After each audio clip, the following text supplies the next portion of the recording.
Assalamualaikum warahmatullahi wabarakatuh. Apa kabarnya anak-anak? Mudah-mudahan semuanya dalam kesehatan juga lindungan Allah Subhanahu wa taala. Amin ya Allah ya rabbal alamin. Di video sebelumnya Bapak pernah membahas tentang surat Al-Humazah. Coba masih ingat tentang surat Al-Humazah? Surat Al-Humazah mempunyai arti pengumpat ya. Surat Al-Humazah menempati urutan surat yang keberapa? 104 dari 114 surat dalam Al-Qur'an. Kemudian surat Al-Humazah merupakan golongan surat Makkiyah atau surat yang diturunkan di kota Mekah atau surat yang diturunkan sebelum Nabi hijrah ya. Selanjutnya, surat Al-Humazah juga terdiri dari 9 ayat. Nah, isi kandungan surat Al-Humazah telah kita pelajari kemarin merupakan ancaman bagi orang-orang yang sering mengumpat. Mengumpat itu apa? Membicarakan kejelekan orang lain. Kemudian ancaman juga bagi orang yang sering menyombongkan hartanya. Hartanya mereka sombongkan, tidak pernah menolong orang lain. Maka Allah mengancam akan memasukkannya ke dalam neraka hutomah ya. Neraka hutomah itu neraka yang sangat panas yang Allah nyalakan dan disiapkan bagi orang-orang yang sering mengumpat juga menyombongkan harta-harta mereka. Di video kali ini, kita juga akan membahas masih berkaitan dengan harta, namun pada surat yang berbeda yaitu pada surat At-Takasur ya. Nah, surat At-Takasur mempunyai arti bermegah-megahan. Nah, selanjutnya mengenai asbabun nuzul surat At-Takasur. Asbabun nuzul itu merupakan sebab turunnya suatu surat pada Al-Quran disebut dengan asbabun nuzul. Asbabun nuzul surat At-Takasur ialah pada waktu itu ada dua kabilah Ansor. Kabilah itu kelompok ya, kelompok yang ada di dalam kaum Ansor. Kaum Ansor ini kaum yang menerima Nabi ketika Nabi berhijrah ya. Nah, ada dua kabilah Ansor yaitu ada Bani Haris dan Bani Harisah. Mereka saling membanggakan kabilahnya. Jadi menyombongkan kabilah mereka sendiri ya, saling membanggakan, saling menyombongkan keturunan-keturunan mereka, saling menyombongkan kekayaan-kekayaan mereka. Ketika peristiwa itu terjadi, maka turunlah surat At-Takasur ya, mengenai surat At-Takasur. Surat At-Takasur mempunyai arti bermegah-megahan. Kemudian surat At-Takasur juga menempati urutan surat yang ke-102 dari 114 surat di dalam Al-Quran. Selanjutnya, surat At-Takasur terdiri dari 8 ayat dan surat At-Takasur menempati kelompok surat Makkiyah atau surat yang diturunkan sebelum Nabi Muhammad SAW hijrah ya. Oke, selanjutnya mengenai surat At-Takasur kita akan mencoba membaca surat At-Takasur ya. Mulai dari ta'awud.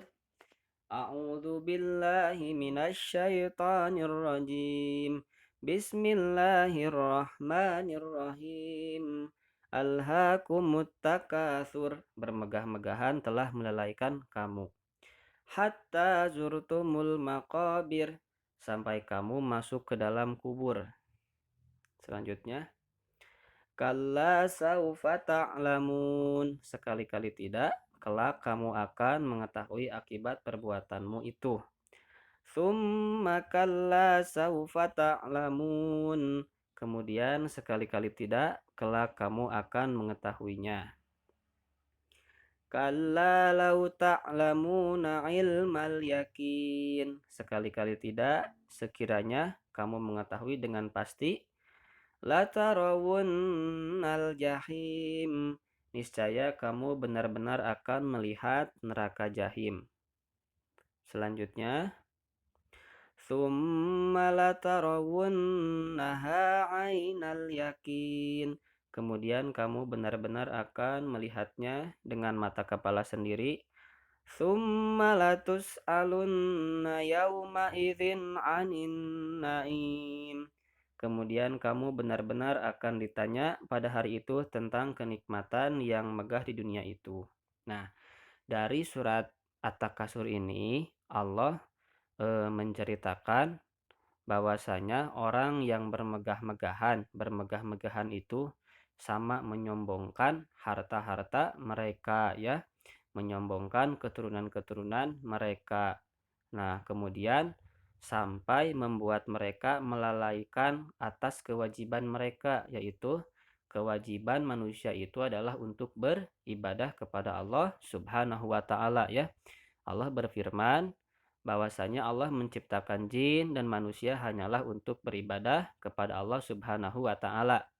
Nah, orang yang bermegah-megahan menyombongkan harta-harta mereka sampai mereka lalai, ya, maka oleh Allah mereka diancam akan dimasukkan ke dalam neraka Jahim, ya. Nah, Jahim ini merupakan salah satu nama-nama neraka yang Allah siapkan bagi orang-orang yang berbuat dosa kepada Allah Subhanahu wa taala. Salah satunya bermegah-megahan ini ya, bermegah-megahan, menyombongkan diri, kemudian menyombongkan harta-harta mereka.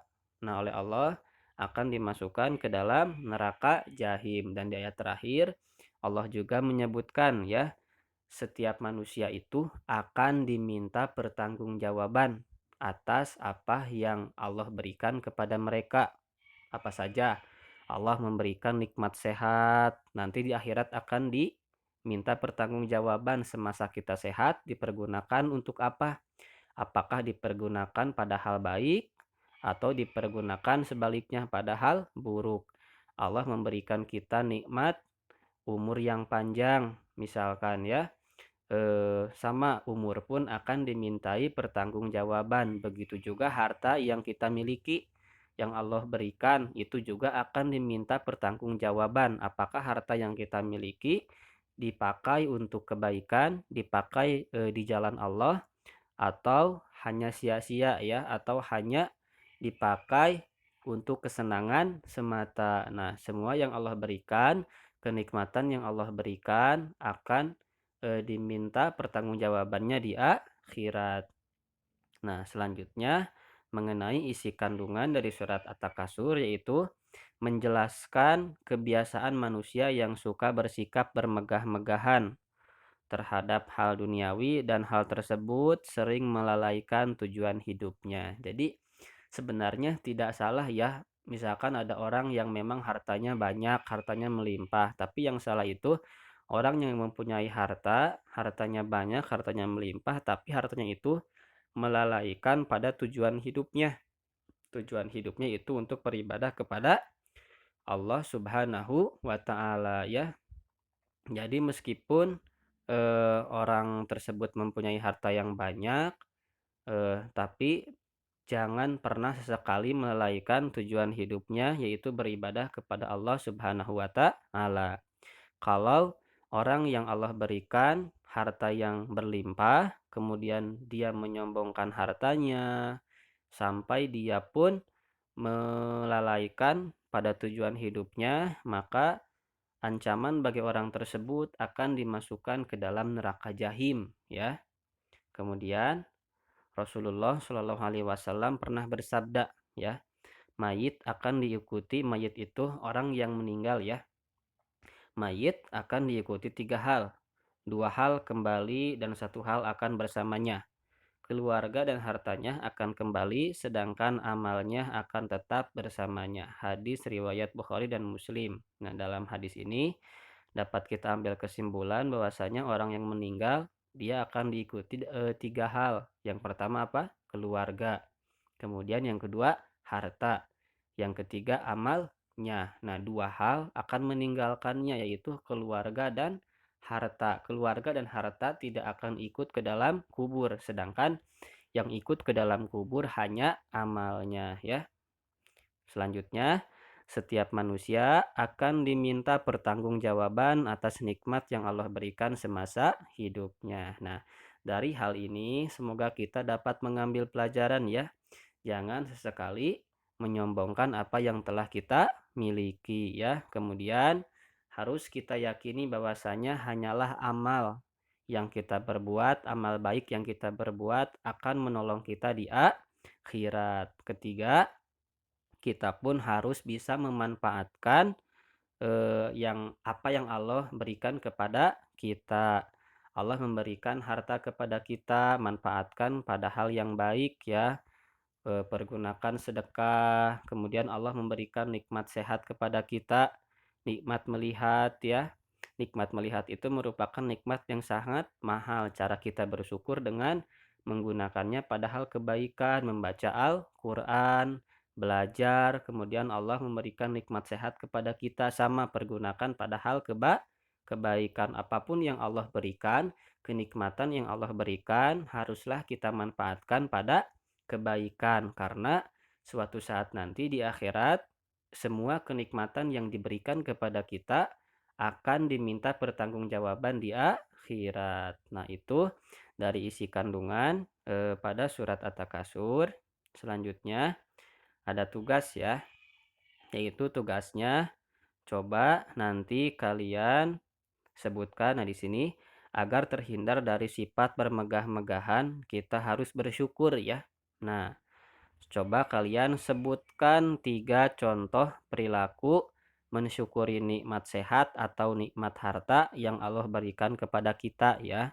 Bebas apa saja. Coba kira-kira contoh bersyukur apa saja ya. Sebutkan 3 contoh ya. Nah, tugasnya kalian kirim di grup sekarang ya. Melalui voice note, sebutkan nama dulu. Jadi nama siapa, kemudian 3 contoh bersyukur, apa saja ya sebutkan. Nah, nanti Bapak, tunggu ya tugasnya, nanti Bapak masukkan pada nilai harian. Nah, itu saja mungkin yang bisa Bapak sampaikan. Terima kasih. Wassalamualaikum warahmatullahi wabarakatuh.